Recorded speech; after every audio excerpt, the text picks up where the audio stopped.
কাছে এখানে। এই পাশে যে নদীতে দেখেন যে অনেকে মাছের পোনা সংগ্রহ করতেছে এখানে। এই যে একজন মহিলা মাছের পোনা সংগ্রহ করতেছে দেখেন এই সাইডে।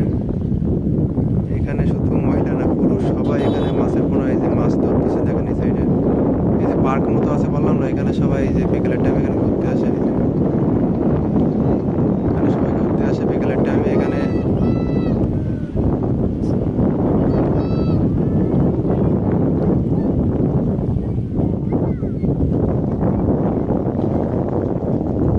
এই যে দেখানোর চেষ্টা করতেছে দেখেন যে এখানে মাছ ধরতেছে মহিলারা। মহিলারা মাছ ধরতেছে এখানে। বাগদার যে পোনা আর কি, পোনা সংগ্রহ করে এখান থেকে। এই যে এখানে পোনা সংগ্রহ করে এখান থেকে। এখানে পোনা সংগ্রহ করে।